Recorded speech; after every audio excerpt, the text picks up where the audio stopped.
shukr always made to be Allah subhanahu wa ta'ala, and His peace and blessing be upon our beloved Prophet Muhammad sallallahu alayhi wa sallam and in companions, especially those who are gathered in fine location. Alhamdulillah. قال الله تعالى في شأن حبيبه تعليما وتكريما ومخبرا وعامرا إن الله وملائكته يصلون على النبي يا أيها الذين آمنوا صلوا عليه وسلموا تسليما اللهم صل على سيدنا محمد وعلى آل سيدنا محمد وبارك وسلم عليه اللهم صل على سيدنا محمد وعلى آل سيدنا محمد وبارك وسلم عليه اللهم صل على سيدنا محمد وبارك وسلم عليه وبارك وسلم عليه. وقال نبينا صلى الله عليه وسلم إنما الأعمال بالنيات. Sadaqallahu al-Azim. I talk about the topic of what qualifies you to Jannah. The bounties we receive are many by which Allah subhanahu wa ta'ala refines us and prepares to enter Jannah. When we are blessed with many bounties, it's common to think we are better than others. We tend to feel superior if we are blessed with beauty, health, wealth, children or knowledge. We often forget why we have been blessed with something that's been denied to others. Proud what we are. It's a natural human weakness to forget to value the bounties we have been granted.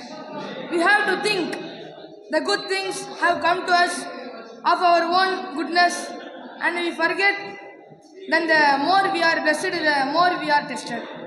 Some of us go beyond this and assume that we are even qualified to go to Jannah with what we have in this world.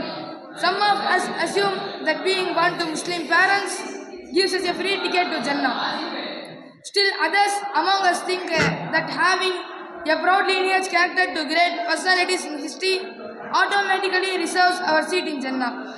Allah Almighty says in the glorious Quran, and know that your possessions and your pregnancy are but a trial, and that is Allah with whom lies our highest reward.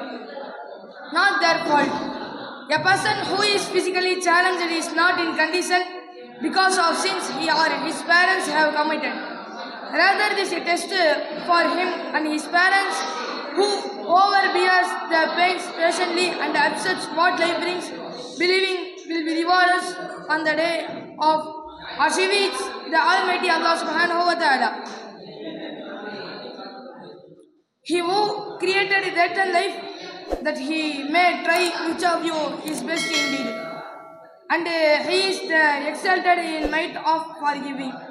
The proud who approach others will win today, but not in front of Allah subhanahu wa ta'ala. Nothing Allah subhanahu wa ta'ala gives you is due to your superiority. Rather is Allah mercy, and surely He is testing you.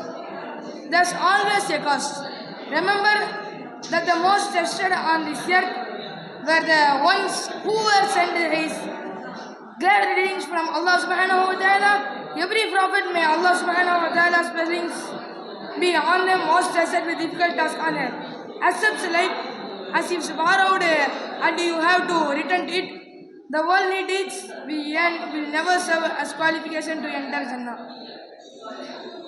And remember, beautiful, healthy, wealthy, or blessed with children or knowledge won't take us to Jannah unless we use things according to how Allah subhanahu wa ta'ala was used to see them in this world. This always cost for the best, so there's no free ride to Jannah. Let's strive to use the blessings of Allah subhanahu wa ta'ala for the sake of Allah alone. Wahid dawan alhamdulillahi rabbil alamin. Assalamu alaikum wa rahmatullahi wa barakatuh.